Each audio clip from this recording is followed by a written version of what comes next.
if you're using smaller sensor, your picture will look ugly. If you're not using full frame, then you are not a real photographer. Sounds familiar? Hey friends, Gary here. Welcome to today's video, and today I want to share some cold hard truths of being a micro four thirds shooter. These are based off my experience and observation as a micro four thirds shooter for more than 11 years. But anyway, before I start the video, please share down below your own thoughts and experience regarding being a micro four thirds shooter. Number 1. Small sensor crusade. We are always constantly defending our smaller beloved micro four thirds sensor. We already memorized all of the benefits, and we always try to convince people of the workarounds of its weakness. We generally have positive experience shooting with micro four thirds camera, so we want other people to also experience these positive benefits and have a great experience with micro four thirds, and that's what I mean by the small sensor crusade. However, sometimes with small sensor crusades will be more, close-minded. I'm definitely guilty of this one. Every time I hear the name Fuji, Sony, Canon, or Nikon, I always get like, ooh, large format, I don't like it. It makes my blood boil. But we are generally friendly. We don't want to make enemies with other camera format. We just enjoy our smaller sensor and we have fun with it, and we want to be friends with everyone. Number 2. Gear hoarder. I think this hits me more personally than I think it will hit you, because there are many great options when it comes to cameras and lenses with micro four thirds.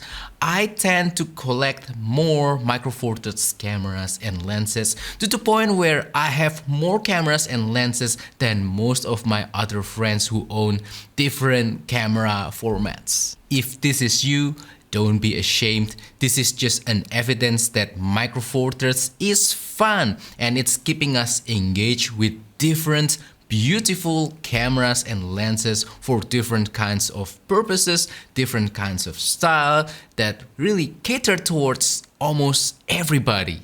You want a modern camera that can do everything, Panasonic Lumix GH7 or the G9 Mark II. You want a retro style camera, OM system OM3. You want a wildlife camera, OM1. You want a travel rangefinder, GX9 or GX85. You want a content creator camera, G100. You want the smallest of the smallest, Panasonic Lumix GF10. Now micro four thirds has everything for everyone.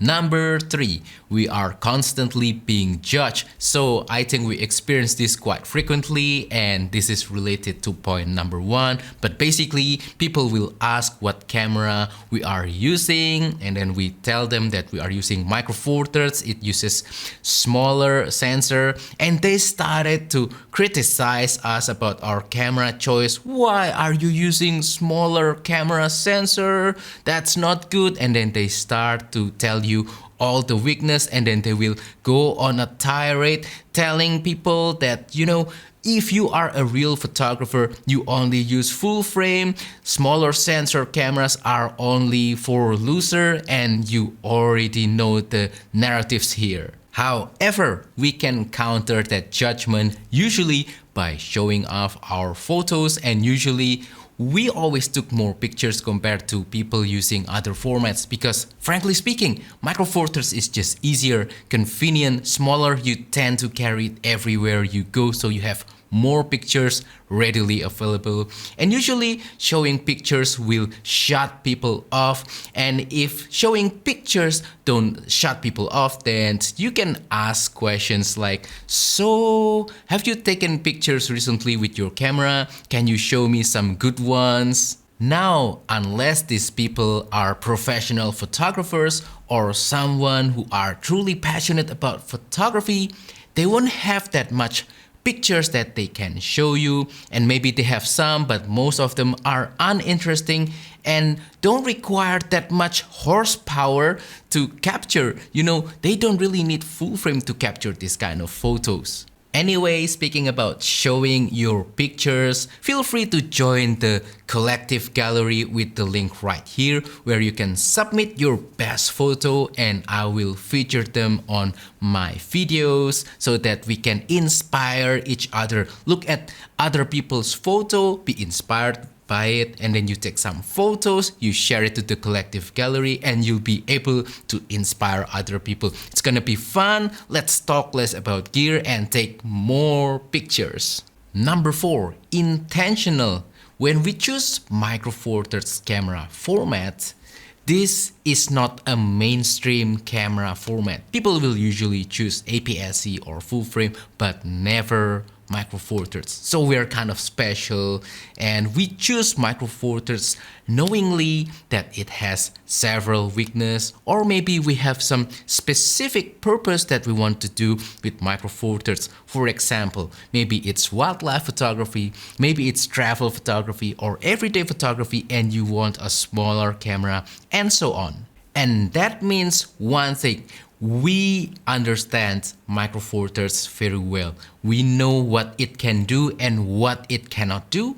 We know its strengths and its weakness, and that makes us intentional photographer. Hey, nothing wrong with following the mainstream, choosing full frame cameras or choosing APS-C cameras, but going off the beaten path right here with Micro Four Thirds signals that we are more mature, we have more wisdom, we are more thoughtful when it comes to photography and our camera gear choice. Last but not least, number 5, enjoyment. Us being Micro Four Thirds shooter, we prioritize not only the image quality. Photos captured using Micro Four Thirds aren't bad at all. They are actually more than good enough. But we also prioritize enjoyment. We want to have fun with our cameras and lenses, and Micro Four Thirds deliver that. Regardless of what camera or lens that you are using, Micro Four Thirds is a fun and inspiring camera format. It makes you want to go out, take some more pictures. It just feels so inspiring. It makes you have good time, and it's just so fun to use. I always have a good time when I go out and take pictures with my Micro Four Thirds camera and lenses. It isn't just about the end result, but it is also about savoring the process of photography, coming up with compositions, operating your camera, and things like that. And Micro Four Thirds makes every step of photography process very, very enjoyable. So yes, this is all points that I want to share related to the cold hard truth of being a Micro Four Thirds shooter. Yes, we are different, but that doesn't mean that we are inferior compared to other camera format users. But anyway, enough about me. What about you guys? As I mentioned in the beginning of the video, please share down below your thoughts and experience of being a Micro Four Thirds shooter compared to other camera formats. I'd love to hear from you. I'd love to learn from you as well. But anyway, that's it for today's video. Hopefully this has been fun, entertaining, inspiring, and please don't forget to support my channel by liking this video, sharing this video, subscribing to my channel down below. If you want to support my work even further, that will be appreciated. Please use the affiliate links down below. You will get some discounts on select products or services, but I will get a small kickback to help me keep this channel running. You can also check out my latest travel photography course video called Simplifying Travel Photography. It's about 1 hour 40-minute long. I shared all of my thoughts, experience, expertise regarding travel photography. It was shot in Iceland. I think you will like it. It's about 1 hour 40-minute long. You can also become a paid member of my Patreon, where you will get special contents that you won't see anywhere else, including full access to my tutorials, including the Simplifying Travel Photography video that I mentioned earlier, being able to download my Lightroom preset, being able to download some of my photos and use them as your phone's background or desktop wallpaper. Anyway, thank you so much and I will see you on the next video. Goodbye.